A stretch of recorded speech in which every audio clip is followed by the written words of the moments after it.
ഞാനൊരിക്കൽ എനിക്കിങ്ങനെ കുർബാന കാണാതെ, നവീകരണത്തിൽ വന്നതിന് ശേഷം കുർബാന കാണാതെ ഒരു ദിവസം പോലും ഞാൻ ഉണ്ടാവാറില്ല.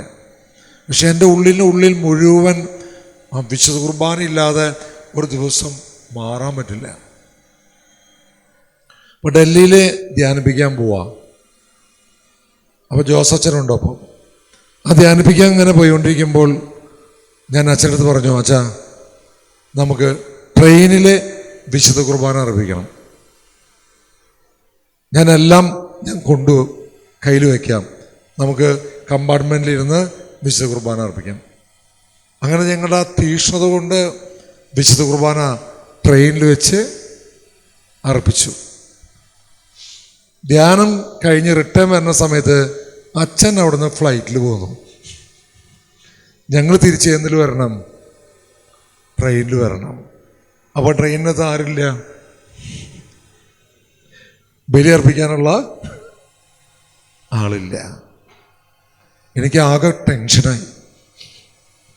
കർത്താവേ, ഈ 1-2 ദിവസം കുർബാനയില്ലാത്ത ദിവസം ആകെ കൂടി വൈബ്രേഷനായി തുടങ്ങി. ഇനി ഞാൻ സ്റ്റേജിൽ നിന്നിട്ട് എങ്ങനെ പ്രസംഗിക്കുക? ഞാൻ ഒരു ദിവസം പോലും ഈശോ സ്വീകരിക്കാത്ത ദിവസം ഉണ്ടായിട്ടില്ലല്ലോ. അപ്പോൾ കുർബാനയാണോ സ്റ്റേജിൽ പ്രസംഗമാണോ?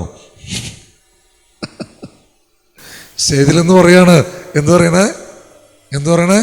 ഞാൻ ഒരു ദിവസം പോലും ഈശോ സ്വീകരിക്കാത്ത ദിവസം ഉണ്ടായിട്ടില്ല. ഞാൻ അതെങ്ങനെ പറയാൻ പറ്റുക?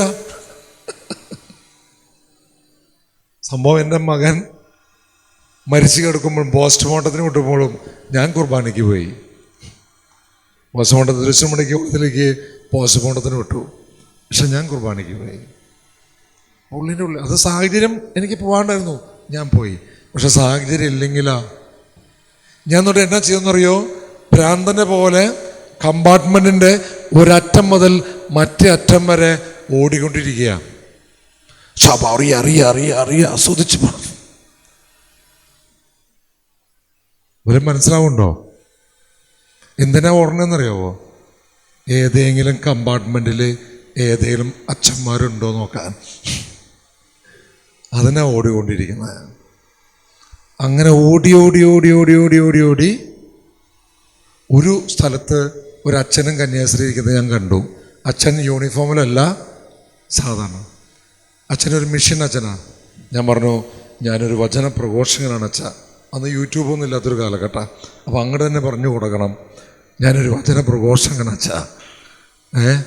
അതുകൊണ്ട് അച്ഛൻ ദയവ് ചെയ്തുകൊണ്ട് വിശുദ്ധ കുർബാന അർപ്പിച്ചു തരണം. ഇന്ന് ഞായറാഴ്ചയും കൂടിയാ. ഇയാൾക്കെന്നെ വട്ടാണ് യേശുവിൻ്റെ അടുത്ത്. ഈ ഒന്നാമത് ബലിയർപ്പിക്കാനായി ഒന്നും നമ്മുടെ കയ്യിൽ ഇല്ല. പിന്നെ എങ്ങനെയാ? ഞാൻ എല്ലാം എൻ്റെ കയ്യിലുണ്ട്. അപ്പവും വീഞ്ഞവും ഉറാലയും എല്ലാം എൻ്റെ കയ്യിലുണ്ട്. കുർബാന പുസ്തകമൊക്കെ ഉണ്ട്. അച്ഛാ നമുക്ക് ചെല്ലാം. ഇയാളിപ്പോൾ ഞാൻ ഒന്ന് ആലോചിക്കട്ടെ എന്ന് പറഞ്ഞു. അച്ഛാ ഞാനൊരു 4 മണിയാകുമ്പോൾ വരട്ടെ. വന്നു. വീണ്ടും ചെന്നു. ഞാൻ ചെന്നപ്പം അച്ഛനും കന്യാസ്ത്രീ അങ്ങോട്ട് ഇങ്ങോട്ട് മുഖത്ത് നോക്കി പുഞ്ചിരിക്കുക. ഭ്രാന്തൻ വന്നിരിക്കല്ലേ? ആര് വന്നിരിക്കുക? വിശുദ്ധ കുർബാന അർപ്പിക്കാൻ പറ്റാൻ ഭ്രാന്തൻ വന്നിരിക്കുക. അപ്പം ആ ചിരി കണ്ടപ്പം ഞാൻ അവിടെ നിന്ന് പിന്മാറി. ഞാൻ ഈശോയോട് പറഞ്ഞു, ഈശോയെ നിനക്ക് കിട്ടാൻ എത്ര ദാഹത്തോടെയായിരുന്നു. പിന്നീടാണ് കാലഘട്ടങ്ങൾ കഴിഞ്ഞപ്പോഴാണ് ദൈവത്തിൻ്റെ പരിശുദ്ധാത്മാവ് പറയുന്നത്, ഒന്നിനും ജോയ്സൺ നീ ഒരു വിഗ്രഹമായി മാറരുത്. ഒന്ന് കൈയടിച്ച് ചോദ്യത്തോടെത്തി. അപ്പൊ കുർബാന വിഗ്രഹമാണോ? വിശുദ്ധ കുർബാന വിഗ്രഹമാണോ? ആണോ ചിന്ത? അല്ല, പിന്നെന്താ വിഗ്രഹമായി മാറണോ?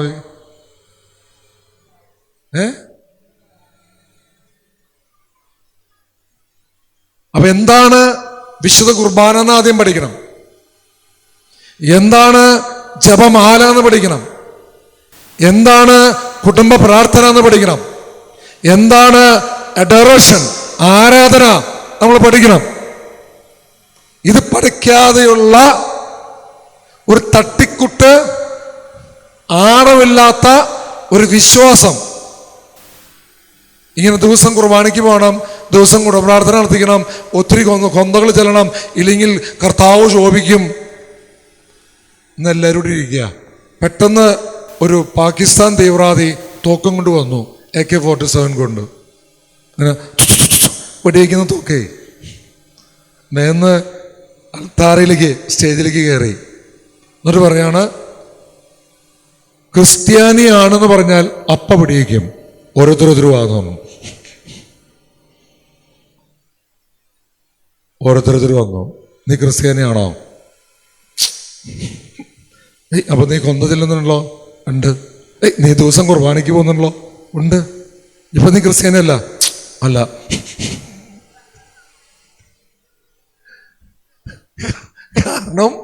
കാരണം ജീവൻ പോവാ. അങ്ങനെ ജീവൻ കൊടുത്തുകൊണ്ടുള്ള ഒരു സുവിശേഷം. അതുമല്ല, രക്തസാക്ഷികളായിക്കോട്ടെ. അടുത്തിരിക്കുന്ന വ്യക്തിയുടെ അടുത്ത് പറയേ, വല്ലതും മനസ്സിലാവുണ്ടോ വെച്ച് ഒന്നോർക്കെ പറഞ്ഞ ഹല്ലേലൂയ. പറഞ്ഞ ഹല്ലേലൂയ. വീണ്ടും അടുത്തിരിക്കുന്ന വ്യക്തിയുടെ അടുത്ത് പറയാ, ഒന്നും അധികമായി മാറരുത് എന്ന് പറഞ്ഞ്, ഒന്നും അധികമായി മാറരുത്. അധികമായി മാറിയാൽ കാര്യം പോക്ക. ഒന്നോർക്കെ പറഞ്ഞ ഹല്ലേലൂയ. ജീവൻ കൊടുക്കുന്ന, അതാണ് വിശുദ്ധ കുർബാന. എന്താ വിശുദ്ധ കുർബാന തന്നെ?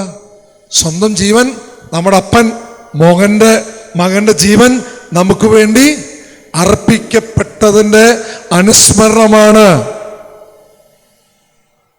ഇതെന്റെ ശരീരമാണ്, ഇതെന്റെ രക്തമാണെന്ന് പറയുമ്പോൾ അതവിടെ സംഭവിച്ചുകൊണ്ടിരിക്കുക. ഈ ഒരു അഭിഷേകമായി മാറാനാണ് വിശുദ്ധ കുർബാന.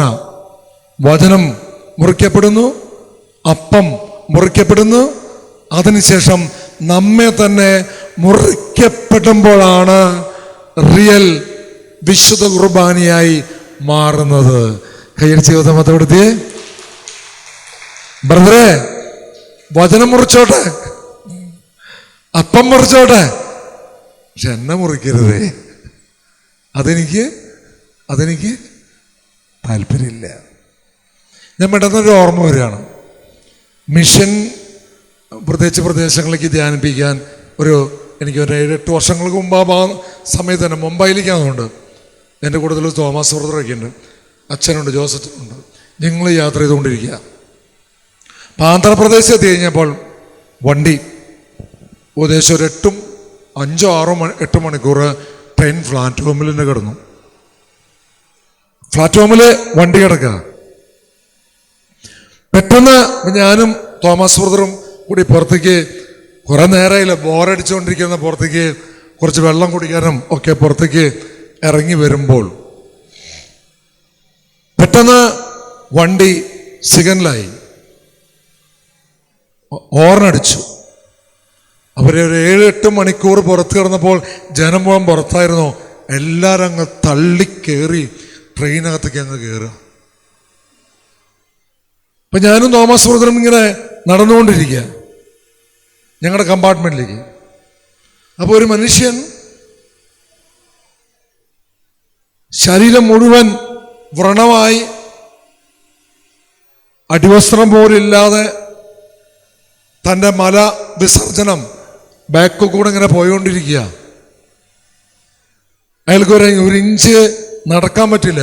പക്ഷെ അയാൾ കമ്പികൾ ഇങ്ങനെ പിടിച്ച് മാ മാ മാ എന്നിങ്ങനെ പറഞ്ഞ് അയാള്, പക്ഷെ ഇയാളുടെ സ്മെല്ല് കൊണ്ട് ഓരോ കമ്പാർട്ട്മെന്റിന്റെ വിൻഡോസിനോടേക്ക് എത്തുമ്പോഴും ആ വിൻഡോസ് ഇങ്ങനെ അടച്ചുകൊണ്ടിരിക്കുകയായിരുന്നു. കാരണം ഒരു ജാതി മണം. അങ്ങനെ ഈ മനുഷ്യൻ ഇങ്ങനെ മാമാ എന്ന് പറഞ്ഞുകൊണ്ടിരിക്കുന്ന സമയത്താണ് എന്ത് സംഭവിക്കുന്നത്? വണ്ടിയുടെ ഹോർണടിക്കുന്ന സിഗ്നൽ വീഴുന്നത്. എല്ലാവരും ഇടിച്ചു കയറി. അവസാനം ഞാനും അവസാനത്തെ ആളായി ഇങ്ങനെ ഇടിച്ച് കയറിയ ഉടനെ പരിശുദ്ധാത്മാവ് പറഞ്ഞു, നീ ഒന്ന് പ്ലാറ്റ്ഫോമിലേക്ക് ഇങ്ങനെ നോക്കാൻ. അപ്പം ഞാൻ ഈ കമ്പിയും പിടിച്ചുകൊണ്ട് ഇങ്ങനെ ഞാൻ നോക്കുമ്പോൾ ആ മനുഷ്യൻ്റെ കൈകൾ അവിടുന്ന് വിട്ട് ഇതാ റെയിൽവേ ട്രാക്കിലേക്ക്, പ്ലാറ്റ്ഫോമിനും ആ വണ്ടിക്കും ഇടയിലേക്ക് ഈ മനുഷ്യൻ ഇതാ പോവുക. പരിശുദ്ധാത്മാവിനെ കുറിച്ച് പ്രസംഗിക്കാൻ പോവാ, വിശ്വാസത്തെ കുറിച്ച് പ്രസംഗിക്കാൻ പോവാ, ദൈവ സ്നേഹത്തെ കുറിച്ച് പ്രസംഗിക്കാൻ പോവാ, സഹോദര സ്നേഹത്തെ കുറിച്ച് പ്രസംഗിക്കാൻ പോവാ, വിശുദ്ധ കുർബാനയെ കുറിച്ച് പ്രസംഗിക്കാൻ പോവാ.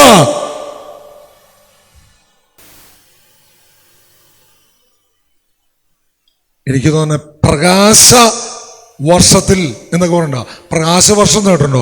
പ്രകാശവർഷത്തിന്റെ ആ സ്പീഡ്, ഇതൊക്കെ എൻ്റെ മൈൻഡിലേക്ക് ആ സെക്കൻഡിലൂടെ പോവാ.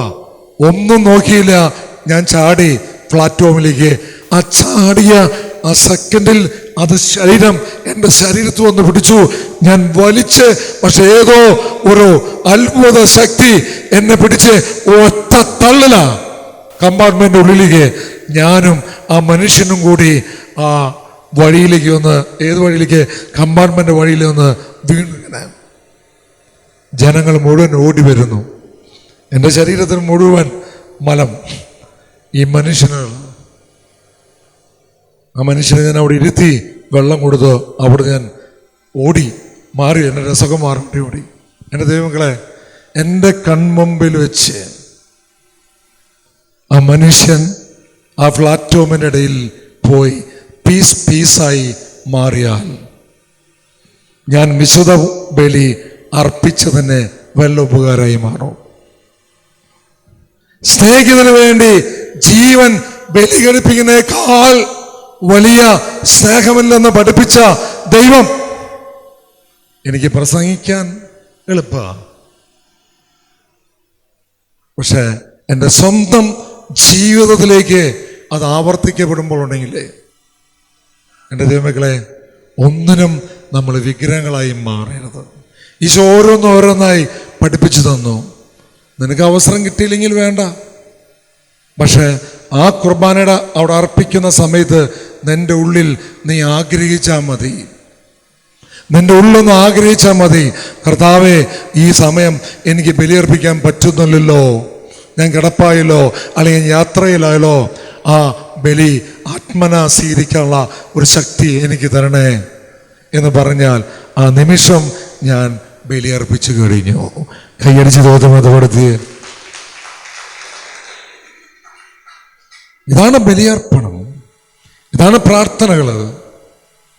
ചുമ്മാ അങ്ങനെ വാച്യമായ കുറെ പ്രാർത്ഥിക്കലല്ല, സ്വന്തം ജീവിതത്തിലേക്ക് അത് പ്രാവർത്തികമായി മാറുമ്പോഴാണ് മറ്റുള്ളവർക്ക് അത് അഭിഷേകമായി മാറുന്നത്. ഉപദേശത്തിന് വരം വേണ്ട, ഈ കാലഘട്ടത്തിലെ ആർക്കും ഉപദേശത്തിന് വരം വേണ്ട, മറിച്ച് ജീവിക്കാൻ എനിക്കും നിങ്ങൾക്കും സാധിക്കുമ്പോഴാണ്, അതാണ് അഭിഷേകം എന്ന് പറയുന്നത്. ഒന്ന് ഉറക്കെ പറഞ്ഞ് ഹല്ലേലൂയ, ശക്തിയോടെന്ന് പറഞ്ഞ് ഹല്ലേലൂയ, ഉച്ചത്തിൽ പറഞ്ഞ് ഹല്ലേലൂയ. നിങ്ങൾ നമ്മുടെ കണ്ണും മൂക്കും ചെവിയൊക്കെ ഇങ്ങനെ എപ്പോഴും ഈ ബ്ലാക്ക് ഹാറ്റ്സ് ഒക്കെ നിൽക്കുന്നുണ്ടോ? അതേപോലെയാണ്. ഇപ്പം നമ്മുടെ ശുശ്രൂഷയിലുള്ള ഒരു വ്യക്തി അവിടെ നിന്നിരുന്ന ആ മനുഷ്യൻ ഇയർ ബാൻഡ്സ് പോയി അവിടെ പുലർച്ചെ മുതൽ കിടപ്പായി. നമ്മളാരും കണ്ടില്ല. കർത്താവ് പറഞ്ഞു, ആ മനുഷ്യയോടില്ല, നീ അന്വേഷിക്കണം. അന്വേഷിച്ചു. അപ്പോഴാണ് മനസ്സ് നമ്മളാരെയും വിളിച്ച് കിട്ടാതെ ഇപ്പം സ്വന്തം മകൻ ഡോക്ടറാണ്. ഡോക്ടർ വന്നിട്ട് പിന്നീട് ഞാൻ ചെല്ലുമ്പോൾ ഇപ്പോൾ അയാളിനെ ഇപ്പോൾ ഞങ്ങളെല്ലാവരും പിടിച്ച് വണ്ടിയിൽ ഡോക്ടറൊക്കെ പിടിച്ച് നേരെ ഇപ്പോൾ വണ്ടിയിൽ ഹോസ്പിറ്റലിലേക്ക് കൊണ്ടുപോയി. എനിക്ക് വേണമെങ്കിൽ മാറിയിരിക്കുകയായിരുന്നു, എനിക്ക് വേണമെങ്കിൽ മാറിയിരിക്കുക, വചനം മാത്രം പ്രസംഗിക്കാൻ ഇവിടെ വന്ന് നിൽക്കാം. പക്ഷെ നമ്മുടെ ദൈവത്തിൻ്റെ പരിശുദ്ധാത്മാവ് എപ്പോഴും ഓർമ്മപ്പെടുത്തുന്നത് സഹോദരനിലേക്ക് നമ്മുടെ കണ്ണുകൾ എപ്പോഴും ചലിച്ചുകൊണ്ടിരിക്കണം. ഇതാണ് യഥാർത്ഥമായ പ്രാർത്ഥനകൾ. ആമേൻ. ഹല്ലേലൂയ. ഉച്ചത്തിൽ പറഞ്ഞ ഹല്ലേലൂയ. സർവശക്തി പറഞ്ഞ ഹല്ലേലൂയ. അപ്പോൾ ഒരു ദിവസം ബലിയർപ്പിച്ചില്ലെങ്കിൽ വല്ല കുഴപ്പമുണ്ടോ? കുഴപ്പമുണ്ട്. നിങ്ങൾക്ക് മനസ്സിലാവുന്നില്ല എൻ്റെ മീനിങ്. അതായത് എനിക്ക് അവസരം ഉണ്ടായിട്ട്, ബലിയർപ്പിക്കാൻ എനിക്ക് അവസരം ഉണ്ടായിട്ട് ഞാൻ ബലിയർപ്പിക്കാതിരുന്നാൽ അത് കുഴപ്പാ. എനിക്ക് ജപമാല ചൊല്ലാൻ, കുടുംബപ്രാർത്ഥന ചൊല്ലാൻ അവസരം ഉണ്ടായിട്ട് ഞാനത് ചെല്ലാതിരുന്നാൽ അത് കുഴപ്പാ. നമ്മൾ ചിലപ്പോൾ രോഗങ്ങളൊക്കെ പിടിക്കും അല്ലേ? പനിയോ ജലദോഷമോ ശരീരവേദനയോ ഒക്കെ പിടിച്ച് നമ്മൾ കിടപ്പാവും. പൊന്നുമക്കളെ, ആ സമയത്ത് പ്രാർത്ഥിക്കാൻ എളുപ്പമല്ല. നമ്മൾ എത്രമാത്രം പ്രാർത്ഥിക്കാൻ ആഗ്രഹിച്ചാലും നമുക്ക് ചിലപ്പോൾ അത് പ്രാർത്ഥിക്കാൻ പറ്റുകയില്ല. അതുകൊണ്ടാണ് ആരോഗ്യമുള്ളപ്പോൾ പ്രാർത്ഥിക്കണം എന്ന് പറഞ്ഞ്. ഒന്ന് കൈയടിച്ച് ദൈവത്തെ മഹത്വപ്പെടുത്തിയേ. ശക്തിയോട് പറഞ്ഞ ഹല്ലേലൂയ. ഈ സ്തുതിപ്പിന്റെ പറയുമ്പോൾ പെട്ടെന്ന് ഒരു വചനം ഞാൻ നിങ്ങൾക്ക് കടന്നു വരികയാണ്. വചനം ഇതാണ്: പൗലോസിനെ കാരാഗൃഹത്തിലടച്ചു. ആരോ കാരാഗൃഹത്തിലടച്ചു? പൗലോസിനെ മാത്രമല്ല, സീലാസിനെയും കാരാഗൃഹത്തിലടച്ചു. ഒന്ന് ആലോചിച്ച് നോക്കിയേ. ശക്തനായ ഒരു പ്രവാചകനായിരുന്നു, സുവിശേഷകനായിരുന്നു ഇവർ രണ്ടുപേരും. ഇവർ സുവിശേഷം പ്രസംഗിച്ചതിൻ്റെ പേരിൽ ഇവർ രണ്ടുപേരെയും എന്ത് ചെയ്തു? കാരാഗൃഹത്തിൽ അടച്ചു. ഒന്നോർക്കെ പറഞ്ഞ ഹല്ലേലൂയ. കാരാഗൃഹത്തിൽ അടച്ചു കഴിഞ്ഞപ്പോൾ ഇവർ ആദ്യം ചെയ്തു തന്നതാ. കാരാഗൃഹത്തിൽ അടച്ചു എന്ന് പറഞ്ഞപ്പോൾ അവരെങ്ങനെ അടച്ചു? അവരുടെ ശരീരത്ത് യാമം അല്ലെങ്കിൽ വിലങ്ങുകൾ വെച്ച് ബന്ധിച്ചിട്ടു. എങ്ങനെ ബന്ധിച്ചിട്ടു? ഇവരുടെ കൂട്ടത്തില് സക തടവുകാരുണ്ട്. പക്ഷെ ഇവരെ ബന്ധിച്ചിരുന്നു. നമ്മൾ വായിക്കുന്നുണ്ട് 16:25 ആക്ട്സ്, അപ്പോസ്തല പ്രവർത്തനത്തിലെ. ഈ ബന്ധിച്ചിട്ടിരുന്നപ്പോൾ അർദ്ധരാത്രിയായി. ഇവർക്ക് വേണമെങ്കിൽ കൂർക്കം വിളിച്ച് ഉറങ്ങായിരുന്നു. എങ്ങനെ ഉറങ്ങാമായിരുന്നു. പക്ഷെ അവരെന്നാ ചെയ്തേ? നമുക്ക് മെല്ലെ വായിക്കാം. ഒന്നെടുത്ത് ആ ഭാഗം സ്ലോവിൽ ഒന്ന് വായിക്കട്ടോ. നമുക്കതിൽ 1-2 മെയിൻ പോയിന്റുകളുണ്ട്. നിങ്ങൾ സ്ഥിരം വായിച്ചതാ, ശരിയാ. 1-2 പോയിന്റുകൾ എടുക്കുന്നുണ്ട്. നമുക്ക് നോക്കാം. അപ്പോസ്തല പ്രവർത്തനം 16-ാം അധ്യായം 25 മുതൽ തിരുവചനങ്ങൾ വായിച്ചോ. അർദ്ധരാത്രിയോടടുത്ത് പൗലോസും സീലാസും കീർത്തനം പാടി ദൈവത്തെ സ്തുതിക്കുകയായിരുന്നു. തടവുകാർ അത് കേട്ടുകൊണ്ടിരുന്നു. ഈ ഒറ്റ പോയിന്റ് ചിന്തിക്കാം. അർദ്ധരാത്രി സമയം, ശരീരം മുഴുവൻ വലങ്ങു വെച്ചിരിക്കുകയാണ്. സക തടവുകാർ തൊട്ടടുത്തുണ്ട്. പൗലോസും സീലാസും എന്ത് ചെയ്തു? കീർത്തനം പാടി. അപ്പം സക തടവുകാർ ഇത് കേട്ടുകൊണ്ടിരുന്നു. അപ്പോ കീർത്തനം പാടി ദൈവത്തെ സ്തുതിച്ചു കഴിഞ്ഞപ്പോൾ സക തടവുകാരെ അത് കേട്ടിരുന്നു. അപ്പൊ അവരുടെ മനോഭാവം എന്തായിരിക്കും? ഒന്ന് പറഞ്ഞേ. അവരുടെ മനോഭാവം എന്തായിരിക്കും? ആർക്കെങ്കിലും ഒരാൾക്ക് പറയാൻ പറ്റുമോ? എന്തായിരിക്കും അവിടെ മനോഭാവം? അവർ വിഷമിച്ച് കിടക്കുക. അവിടെ ഇവർ ചങ്ങലക്കിട്ടിരിക്കുകയാണ്. അർദ്ധരാത്രി സമയം. എന്നിട്ട് ഈ സമയത്ത് യേശുവേ യേശുവേ യേശു സ്തുതിച്ചുകൊണ്ടിരിക്കുക. എന്തായിരിക്കും കേട്ടുകൊണ്ടിരിക്കുന്നവരുടെ മനോഭാവം? അവർക്ക് ഭ്രാന്തുണ്ടോ? റിയലി അവർക്ക് ഭ്രാന്തുണ്ടോ? ഉണ്ടോ? ഇല്ല. അത് ഒറിജിനൽ സ്തുതിപ്പായിരുന്നു. അപ്പം ഈ പിശാചി ഭയങ്കര ശക്തന്മാരാ. ഏത് പ്രാർത്ഥന, ഏത് സ്തുതിപ്പ് നമ്മളുള്ള കൺഫ്യൂഷൻ വരുത്തിക്കും ചിലപ്പോൾ. മനസ്സിലാവുണ്ടോ? പക്ഷെ സഹതടവുകാർ നോക്കുമ്പോൾ ഇവർ രാത്രി ഇങ്ങനെ സ്തുതിച്ചുകൊണ്ടിരിക്കുക. ശ്രദ്ധിച്ചോ? അടുത്ത പോയിന്റ് വായിച്ചോ. പെട്ടെന്ന് വലിയ ഒരു ഭൂകമ്പമുണ്ടായി. പെട്ടെന്ന് ഒരു ഭൂകമ്പമുണ്ടായി. കാരാഗൃഹത്തിന്റെ അടിത്തറ കുലുങ്ങി. കാരാഗൃഹത്തിന്റെ അടിത്തറ കുലുങ്ങി. എല്ലാ വാതിലുകളും തുറക്കപ്പെട്ടു. എല്ലാവരുടെയും ചങ്ങലകൾ അഴിഞ്ഞു വീണു. അവരുടെയും ചങ്ങലകൾ അഴിഞ്ഞു വീണു. ശ്രദ്ധിക്കുക. അപ്പൊ ഈ പൊട്ടന്മാര് അല്ലെങ്കിൽ ഈ തടവുകാര് നോക്കിക്കൊണ്ടിരുന്നപ്പോ ആ സ്തുതിപ്പ് അവരുടെ വിശ്വാസത്തിലേക്ക് കടന്നു വരാനുള്ള ഫസ്റ്റ് മാർഗം എന്തായിരുന്നു? അവിടെ ഭൂമി കുലുങ്ങി, എല്ലാ വാതിലുകളും തുറക്കപ്പെട്ടു. ഇവരുടെ എല്ലാവരുടെയും, പൗലോസിനെയും സീലാസിനെയും മാത്രമല്ല, അവരുടെ എല്ലാവരുടെയും ചങ്ങലകള് അഴിഞ്ഞു വീണു. ഇതാണ് സ്തുതിപ്പ്. കൈയടിച്ച് കൊടുത്തത്. പൗലോസിനെയും സീലാസിനെയും മാത്രമല്ല, മറിച്ച് എല്ലാവരുടെയും ചങ്ങലകള് അഴിച്ചു മാറ്റുമ്പോഴാണ് ഈ സ്തുതിപ്പ് എന്ന് പറയുന്നത്. ഇല്ലെങ്കിൽ നമ്മൾ ഒറ്റയ്ക്ക് പൊട്ടന്മാരെ പോലെ അപ്പൊ നമ്മളെ ഒറിജിനൽ ഭ്രാന്തന്മാരായി മാറും. നമ്മുടെ പ്രാർത്ഥന കൊണ്ട്, നമ്മുടെ സ്തുതിപ്പ് കൊണ്ട് മറ്റുള്ളവരെ, അവരുടെ ചങ്ങലകള്, അവർ കെട്ടിയിരിക്കുന്ന കെട്ടുകള് അഴിയണം.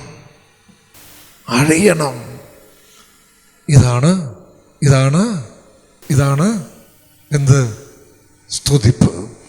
ഒന്നോർക്ക് പറഞ്ഞ ഹല്ലേലൂയ. ഞാൻ പ്രാർത്ഥിക്കുമ്പോൾ, ഞാൻ സ്തുതിക്കുമ്പോൾ മറ്റുള്ള ചങ്ങലകള്, മറ്റുള്ള കെട്ടുകള്, മറ്റുള്ള രോഗങ്ങള് മാറാറുണ്ടോ? അതോ ആവർത്തന വിരസതയോടുകൂടെ നമ്മളിങ്ങനെ യേശു യേശു യേശു യേശു യേശു?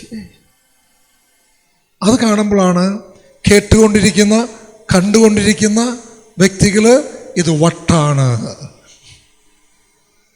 മറിച്ച് അവർ സ്തുതിച്ച് പ്രാർത്ഥിക്കുമ്പോൾ അടുത്തിരിക്കുന്ന വ്യക്തികളെയും വെച്ച് ആ വ്യക്തിയുടെ എല്ലാവരെയും കെട്ടുകൾ അഴിയുമ്പോൾ അവരുടെ വിശ്വാസം ശക്തിപ്പെടുന്നു.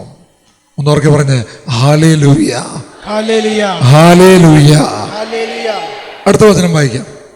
കാവൽക്കാർ ഉണർന്നപ്പോൾ കാരാഗൃഹ വാതിലുകൾ തുറന്നു കിടക്കുന്നത് കണ്ടു. തടവുകാരെല്ലാം രക്ഷപ്പെട്ടുവെന്ന് വിചാരിച്ച് അവൻ വാളൂരി ആത്മഹത്യക്ക് ഒരുങ്ങി. അടുത്തൊരു സെക്ഷൻ. ഫസ്റ്റ് സെക്ഷൻ സഹ തടവുകാര്. അടുത്തൊരു സെക്ഷനാണ് കാവൽക്കാർ. ഈ ബന്ധസ്ഥനായിരിക്കുന്ന സീലാസിനും പൗലോസിനെയും ഒപ്പം തന്നെ സഹ തടവുകാരും ഇതിൻ്റെ പുറത്തുള്ള ഇവരെ നോക്കിക്കൊണ്ടിരിക്കുന്ന കാവൽക്കാർ. അവർ ചിലപ്പോൾ ഉറങ്ങിപ്പോയിട്ടുണ്ടാവും. കണ്ണു തുറന്നു നോക്കിയപ്പോൾ എന്ത് കണ്ടു എന്ന് പറഞ്ഞ് കാരാഗൃഹ വാതിലുകൾ തുറന്നു കിടക്കുന്നത് കണ്ടു. അമ്പടാ, ഏതോ പൊട്ടന്മാരെ അവിടുന്ന് സ്തുതിച്ചിരുന്നു, തുള്ളിച്ചാടിയിരുന്നു. പക്ഷെ ഇപ്പോ ഉറക്കം കണ്ടു തുറന്നു കഴിഞ്ഞപ്പോൾ എന്ത് സംഭവിച്ചു? പിന്നെ നോക്കിയപ്പോൾ തടവുകാരെല്ലാം രക്ഷപ്പെട്ടെന്ന് വിചാരിച്ച് അവൻ വാളൂരി ആത്മഹത്യക്ക് ഒരുങ്ങി. തടവുകാരെല്ലാം രക്ഷപ്പെട്ടു പോയി. ഇനി മറ്റൊരു നമ്മളെ കൊല്ലും. അതിന് മുമ്പ് സ്വയം ആത്മഹത്യ. സത്യത്തിൽ അവർ നീതി പുലർത്തിയവരല്ലവര്. കാരണം അവർ ഉണർന്നിരിക്കേണ്ടവരായിരുന്നു. ആരായിരുന്നു? ഉണർന്നിരിക്കേണ്ടവരായിരുന്നു. അവർ ഉറങ്ങിപ്പോയപ്പോഴാണ് എന്ത് സംഭവിച്ചത്? ഈ അത്ഭുതങ്ങൾ. കാരണം മറ്റൊരു സ്തുതിക്കുന്ന കണ്ടപ്പോൾ ഇവർ ചോദിച്ചു ആ പൊട്ടന്മാർ വരുന്നത് സ്തുതിക്കാന്ന്. പക്ഷെ ആ പൊട്ടന്മാരെ ഭൂമിയെ കുലുക്കാനുള്ള സ്തുതിപ്പാന്ന് അറിഞ്ഞില്ല. അപ്പൊ ആ സ്തുതിപ്പ് കേട്ടവരാരൊക്കെയാ? ഉണർന്നിരുന്ന സഹതടവുകാരും ഉറങ്ങിയ കാവൽക്കാരും. അമ്മേ ഹല്ലേലൂയ. ഉച്ചത്ത് പറഞ്ഞ ഹല്ലേലൂയ, ശക്തി പറഞ്ഞ ഹല്ലേലൂയ. ജീവിതത്തിലെ ദൈവം തരുന്ന അവസരങ്ങള് അത് പ്രയോജനപ്പെടുത്താൻ നമുക്ക് നോക്കണം. ആ സമയം ഇരുന്ന് മോങ്ങിയിരുന്ന് ഉറങ്ങിപ്പോകരുത്. ഇല്ലേ? ആ മകനുണ്ട് വന്നേ, വാ നീ വാ വാടാ, നീ ഇഞ്ഞു വാടാ, ഇങ്ങോട്ട് വാ, പുറത്തോട്ട് വാ. Praise Lord.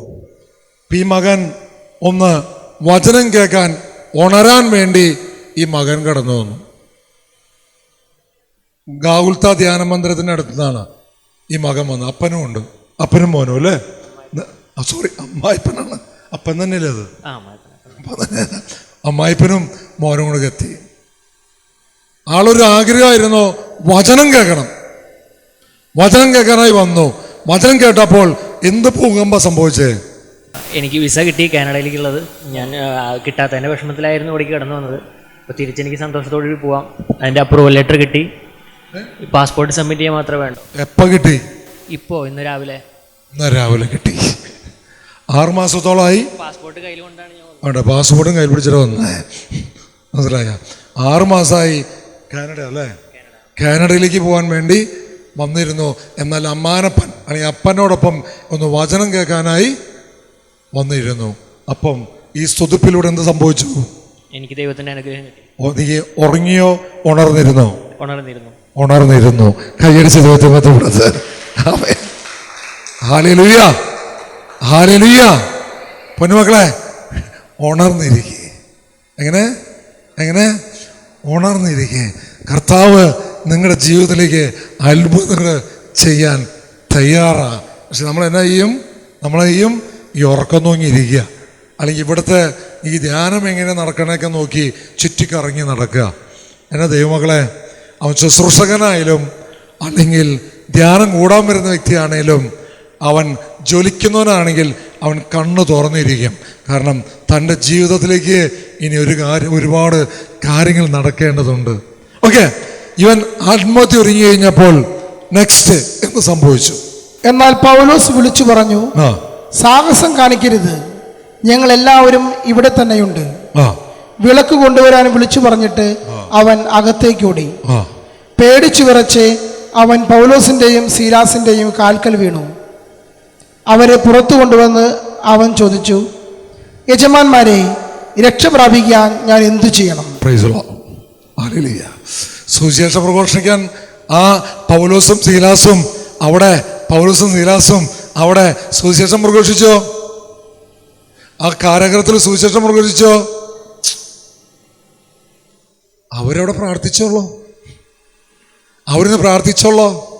അതുകൊണ്ടാണ് ഇന്റർസെഷൻ ഫോർ ഇന്ത്യയെ ദൈവം വലിയൊരു സുവിശേഷം ഏൽപ്പിച്ചത്. ഇന്ത്യയിലെ 28 സംസ്ഥാനങ്ങളിലും ഇരുന്ന് നിങ്ങൾ ബൈബിൾ മുടിച്ച് പോയി പ്രസംഗിക്കുന്നു വേണ്ട, മറിച്ച് ഭാരത സുവിശേഷത്തിന് വേണ്ടി നിങ്ങൾ അവിടെ ഇരുന്ന് സ്തുതിച്ച് പ്രാർത്ഥിച്ചാൽ മതി. ബാക്കിയുള്ള കാര്യമൊക്കെ ആര് നോക്കിക്കോളാം? പരിശുദ്ധാത്മാവ് നോക്കിക്കോളും. ഒന്ന് കൈ പിടിച്ചത് ഹല്ലേലൂയ, ഒന്ന് കൈ ജീവിതത്തെ ബന്ധപ്പെടുത്തി. വലിയ മനസ്സിലാവുന്നുണ്ടോ? ആ മധ്യസ്ഥ പ്രാർത്ഥനയെ കുറിച്ചുള്ള വലിയ സംഭവം പറഞ്ഞ് കാരാഗൃഹത്തിൽ അടച്ചിരിക്കുമ്പോഴും നിന്റെ വീട്ടിലായിരിക്കുമ്പോഴും ഇല്ലെങ്കിൽ ദിവ്യഗാനത്തിന് മുന്നിലായിരിക്കുമ്പോഴും നീ അവിടെ ഇരുന്ന് പ്രാർത്ഥിക്കുമ്പോൾ പലരുടെയും കെട്ടുകൾ അഴിയും. അതുമാത്രമല്ല, നീ ശത്രുവെന്ന് വിചാരിക്കുന്ന വ്യക്തികളുണ്ടല്ലോ, അവർ നമ്മുടെ അടുത്തേക്ക് വന്ന് ചോദിക്കും. അതുവരെ ഡാ പോടാ എന്നൊക്കെ അവൻ വിളിക്കുന്നുണ്ടാവുക. പക്ഷെ നമ്മളുള്ള ഒരു അഭിഷേകം അത് നിറയുമ്പോഴുണ്ടല്ലോ, ബ്രദറെ, രക്ഷ പ്രാപിക്കാൻ ഞങ്ങൾ എന്ത് ചെയ്യണം? അല്ലാതെ എന്നാരും ബ്രദറെ എന്ന് വിളിക്കുന്നില്ലല്ലോ.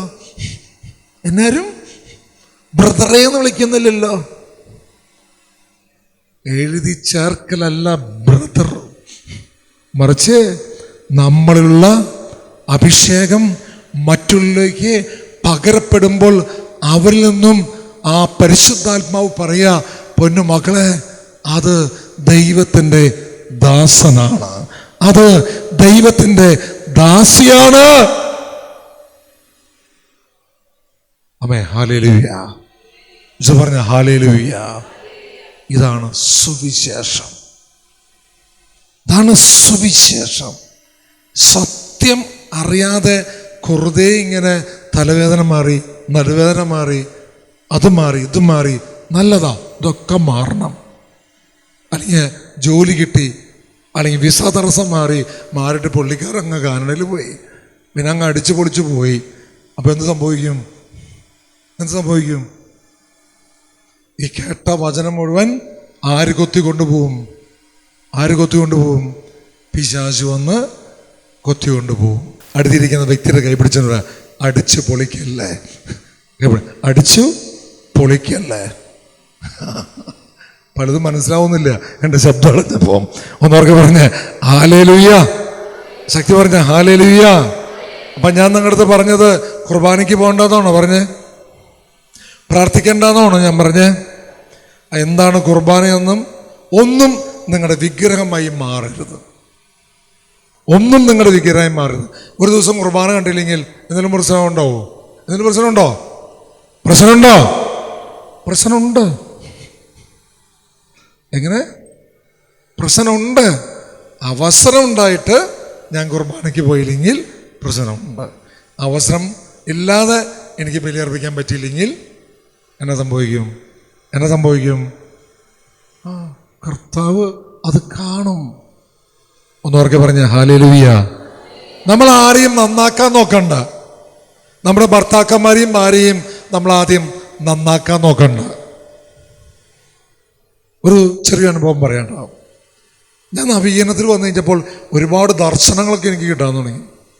അത്ഭുതങ്ങളും അടയാളങ്ങളൊക്കെ ദൈവം എൻ്റെ വിശ്വാസം വർദ്ധിപ്പിക്കാൻ വേണ്ടി ഒരുപാട് കാര്യങ്ങൾ കിട്ടി.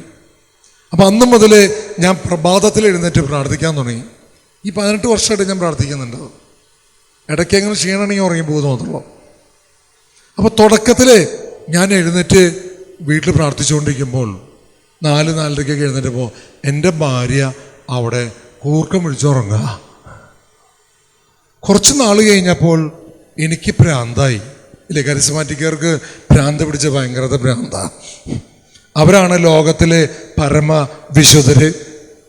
അവരാണ് നേരിട്ട് ഉടലോടെ സ്വർഗത്തിലേക്ക് പോകുന്നവര് എന്നൊക്കെ ചിലപ്പോൾ ആര് തരും? പരിശുദ്ധാത്മാവാണ് പിശാച തരിക? സ്വയം ഞാനാണ് പോകുന്നത്. ഈ ഞാൻ എന്ന് പറയുന്നത് ആരാ? പിശാച. അപ്പൊ ഞാനിങ്ങനെ പ്രാർത്ഥിച്ചുകൊണ്ടിരിക്കുക, കൊന്ത ചൊല്ലി ശ്രുതിക്കുറത്ത് ഇവളിങ്ങനെ പറഞ്ഞുകൊണ്ടിരിക്കുക. എനിക്ക് ദേഷ്യം വന്ന് ഞാൻ ഈ കൊന്ത ഇപ്പുറത്ത് മാറ്റി അവളെ അങ്ങോട്ട് ഉറങ്ങനെ അടിക്കുന്ന കൈ ഓങ്ങിയപ്പോൾ കൈ അടുപ്പിച്ചില്ല. പരിശുദ്ധാത്മാവ് പിടിച്ച് വലിപ്പിച്ചു. എന്നിട്ട് പറഞ്ഞു, നീ എന്നാ നന്നായേ? എങ്ങനെ നീ എന്നാണ് പ്രഭാതത്തിലിരുന്ന് പ്രാർത്ഥിക്കാൻ തുടങ്ങിയേ? എന്തായാലും നിന്നേക്കാൾ വിശുദ്ധയാണ് അവൾ. അമ്മേ ഹല്ലേലൂയ. അങ്ങനെ പ്രഭാതത്തിൽ എഴുന്നേറ്റ് പ്രാർത്ഥിക്കുന്നവരൊക്കെ സ്വർഗത്തിലെത്തുന്നൊന്നും ചിന്തിക്കണ്ട. ദൈവം ഓരോ വ്യക്തികൾക്കും വ്യത്യസ്തമായ അഭിഷേകം കൊടുക്കണം. പിന്നീട് അവൾ ഓക്കെ. നമ്മൾ ആരെയും കുറ്റപ്പെടുത്തണ്ട, വിധിക്കണ്ട. പാലക്കാട് സീനാലിക്ക് ധ്യാനിപ്പിക്കാൻ പോവാ. അപ്പോൾ ഒരു മദ്യപാനി ഇങ്ങനെ റോട്ടിൽ കിടന്ന് ഉരുളുക. അപ്പോൾ ഞാൻ ബസ് ഇറങ്ങി ഓട്ടോ ഇറങ്ങുമ്പോൾ ഈ മനുഷ്യൻ മുടിഞ്ഞൊരു മദ്യപാനം കിടന്ന് ഉരുളുന്ന് കണ്ടില്ലേ എന്ന് പറഞ്ഞുകൊണ്ട് ഞാനന്ന് നേരം ലാസ്റ്റ് ക്ലാസ് എടുക്കാനാണ് പോകുന്നത്. ഞാൻ ഒന്ന് തുടക്കം മുതലോടെ ഉണ്ടായിരുന്നില്ല. അപ്പോൾ ഓടിക്കൊണ്ടിരിക്കുമ്പോൾ ഈ മദ്യപാനിൻ്റെ കിടപ്പ് കണ്ട്. അപ്പോൾ കർത്താവ് പറയുകയാണ്, നീ എന്ത് ക്ലാസ് എടുക്കാനാണ് പോണേ? ഭർത്താവേ, ഞാൻ പരിശുദ്ധാത്മാവിൻ്റെ ക്ലാസ് എടുക്കാൻ. ഓക്കെ. ആ കിടക്കുന്ന വ്യക്തി മദ്യപാനിയാണെന്ന് നിൻ്റെ അടുത്ത് ആരെ പറഞ്ഞ്? ഞാൻ പറയുന്നത് ഛർദ്ദിച്ച് ഉരുണ്ടുകൊണ്ടിരിക്കുന്നല്ല. ഛർദ്ദിച്ചത് അയാൾ മദ്യപിച്ചിട്ടാണ്, ഉരുണ്ടതും ശരിയാണ്. പക്ഷെ അയാൾ മദ്യപാനിയാണ് എന്ന് നിൻ്റെ അടുത്ത് ആരാ പറഞ്ഞേ? ഞാൻ കർത്താവേ, ഞാൻ നടന്നുകൊണ്ടിരിക്കുകയാണ്, ഈ കാര്യം പറയേ. അവൻ മരണം വരെ മദ്യപിക്കുന്ന നീ നിന്റെ അടുത്ത് ആരെങ്കിലും പറഞ്ഞിരുന്നോ? ഇല്ല. അവൻ ഇപ്പം മദ്യപിച്ചു, ശരി. അവൻ മരണം വരെ മദ്യപിക്കുകയാണെങ്കിൽ സോക്കെ, അത് അവൻ മദ്യപിക്കുന്ന ഏത് പ്രവാചകനാ നിനക്ക് വെളിപ്പെടുത്തിയെന്ന്? ഏത് പരിശുദ്ധാത്മാവാ നിനക്ക് വെളിപ്പെടുത്തി തന്നെ? അല്ലോ, സോറി. കർത്താവ് പറയാണ്, നീ പരിശുദ്ധാത്മാവിനെ ആശ്രയിക്കാൻ പോനെ, നീ ആരും വിധിക്കണ്ട. നിന്നേക്കാൾ മുമ്പ് ചുങ്കക്കാരും വേശികളും മദ്യപാനികളും സ്വർഗരാജ്യത്തിലേക്ക് പ്രവേശിക്കും. കൈയടിച്ച് കൊടുത്തേ ഹല്ലേലൂയ. അടുത്തിരിക്കുന്ന വ്യക്തിയുടെ കൈ പിടിച്ചെന്ന് പറയും, വല്ലതും മനസ്സിലാവുന്നുണ്ടോ? ഇത് ഈ പരിശുദ്ധാത്മാവിൻ്റെ അഭിഷേകം അല്ലെങ്കിൽ പ്രാർത്ഥന, ഇതൊക്കെ മനസ്സിലാവണമെങ്കിലേ കുറച്ച് സമയം പിടിക്കണം, കുറച്ച് സമയമാണ്. നമ്മൾ ചെയ്യുന്നതാണ് സ്ട്രൈറ്റ് റൂട്ട് എന്ന് നമ്മൾ ചിന്തിക്കും. എങ്ങനെ? നമ്മൾ ചെയ്യുന്നതാണ് സ്ട്രൈറ്റ് റൂട്ട്. ബട്ട് റൂട്ടാണോ അല്ലേ എന്നൊക്കെ കർത്താവ് പറയട്ടെ കേട്ടോ. അമ്മേ ഹല്ലേലൂയ. അപ്പൊ ഞാൻ പറഞ്ഞത് പ്രഭാതത്തിൽ പ്രാർത്ഥിക്കേണ്ടതാണോ? മദ്യപിക്കാനാണോ ഞാൻ പറഞ്ഞത്? തെറ്റ് ചെയ്യാനാണോ ഞാൻ പറഞ്ഞത്? നമ്മൾ ആരെയും നമ്മൾ വിധിക്കാനും കുറ്റപ്പെടുത്താനും പോകണ്ട. അവരെ ഇന്നല്ലെങ്കിൽ നാളെ അവർക്ക് വേണ്ടി പൗലോസും സീലാസും പ്രാർത്ഥിച്ച പോലെ നിങ്ങൾ അവർക്ക് വേണ്ടി കരമുയർത്തി പ്രാർത്ഥിച്ചാൽ നിങ്ങളിൽ അഭിഷേകം ഉണ്ടോ ഇല്ലയെന്ന് തിരിച്ചറിയാനുള്ള ഒരു എക്സാമാണ് അത്. അല്ലാണ്ട് ബ്രദറെ അച്ഛ ഒന്ന് പ്രാർത്ഥിക്കോ എൻ്റെ ഭാര്യയെ ശരിയാക്കി എടുക്കാൻ, എൻ്റെ ഭർത്താവിനെ ശരിയാക്കി എടുക്കാൻ അല്ല. എൻ്റെ കുടുംബത്തിലുള്ള എൻ്റെ ഭാര്യ, എൻ്റെ ഭർത്താവ്, എൻ്റെ മക്കളെ ഞാൻ പ്രാർത്ഥിച്ച് എന്നിൽ അഭിഷേകമുണ്ടോ അതോ വെറുതെ ഇരുന്നുള്ള പ്രാർത്ഥനയാണോ? വല്ല മനസ്സിലാവുന്നുണ്ടോ? ചിലതൊക്കെ പറയുമ്പോൾ നമുക്ക് എന്നെ കൊല്ലാൻ തോന്നും. ദേഷ്യമുണ്ടോ? പേടിക്കണ്ട, ദേഷ്യപ്പെടണ്ട. നമ്മൾ ശരിക്കും അതിന് നമ്മൾ ലിസൺ ചെയ്തിരിക്കണം. ദിവ്യകാരുണ്യത്തിൽ ഒരു സത്യം ഞാൻ നിങ്ങളത് പറയാം. വെറുതെ ഇങ്ങനെ എണ്ണിപ്പറക്കി പ്രാർത്ഥിച്ചോ, നല്ലതാണ് നിങ്ങൾ. പക്ഷേ നിങ്ങൾ നിങ്ങളുടെ റൂമിലാണേലും നിങ്ങൾ നടക്കുമ്പോഴാണേലും ദിവ്യകാരുണ്യത്തിലാണേലും യേശു അല്ലെങ്കിൽ പരിശുദ്ധാത്മാവ് നമ്മുടെ അടുത്ത് സംസാരിക്കുന്നത് കേൾക്കാൻ പറ്റണം. പരിശുദ്ധാത്മാവ് നമ്മുടെ അടുത്ത് സംസാരിക്കുന്നത് നമ്മളിങ്ങനെ യേശു നന്മ നിറഞ്ഞ മറിയമേ സ്വസ്തികർത്താ അങ്ങേരോടെ സ്ത്രീയെല്ലാം അനുഗ്രഹിച്ചിട്ടുള്ളതാന്ന് ഇങ്ങനെ ചൊല്ലുകൊണ്ടിരിക്കുക, നല്ലതാ. പക്ഷെ ഇടയ്ക്ക് നമ്മുടെ അപ്പൻ നമ്മുടെ അടുത്ത് സംസാരിക്കും. ആ സംസാരിക്കുമ്പോൾ നമ്മൾ എന്ത് ചെയ്യണം? അത് കേൾക്കാൻ പറ്റണം. ഇതൊക്കെയാണ് നമുക്ക് ഈ വളരാൻ നല്ല മാർഗങ്ങൾ. ഇല്ലെങ്കിൽ തലവേദന മാറി, മുട്ടുവേദന മാറി, കടം മാറി, വിസ ലഭിച്ചു, പിന്നെ എന്താ കുഞ്ഞുണ്ടായി, വിവാഹ തടസ്സം മാറി, ഈ ചൊവ്വാഴ്ച പള്ളികളിലും വ്യാഴാഴ്ച പള്ളികളിലും പോയി നമ്മൾ ഉപകാര സ്മരണ കൊടുത്ത പോലെ ഇങ്ങനെ പോകും. മറിച്ച് ആഴമായ ഒരു വിശ്വാസത്തിലേക്ക് നമ്മൾ കൊണ്ടുപോകണം. പ്രാർത്ഥനയുടെ അല്ലെങ്കിൽ ജപമാലയുടെ അല്ലെങ്കിൽ വിശുദ്ധ കുർബാനയ എങ്ങനെയാണ് അർപ്പിക്കേണ്ടത്, അല്ലെങ്കിൽ അർപ്പിക്കുന്ന ഏത് മനോഭാവമാണ്, ഒരു വ്യക്തികളെ കാണുമ്പോൾ ഏത് മനോഭാവമാണ് നമ്മളിൽ ഉണ്ടാകേണ്ടത്. ചുമ്മാ അങ്ങനെ വിധിക്കുന്നതും കുറ്റപ്പെടുത്തൊക്കെ ഒന്ന് മാറ്റിക്കൊണ്ട് ഇന്നല്ലെങ്കിൽ നാളെ ഇല്ലേ ആദിമ ക്രൈസ്തവരെ പരസ്പരം അഭിസംബോധന ചെയ്തിരുന്നത് എങ്ങനെയായിരുന്നു? വിശുദ്ധ നിനക്ക് സുഖമല്ലേ, വിശുദ്ധേ നിനക്ക് സുഖമല്ലേ, എങ്ങനെ വിളിച്ചിരുന്നത്? മനസ്സിലായോ? ഇതുപോലെ നമ്മൾ പരസ്പരം ബഹുമാനിച്ച് ആദരവോടുകൂടെ നമ്മൾ മുന്നേറി കഴിഞ്ഞാൽ ഒരു പുത്തൻ അഭിഷേകം കിട്ടും.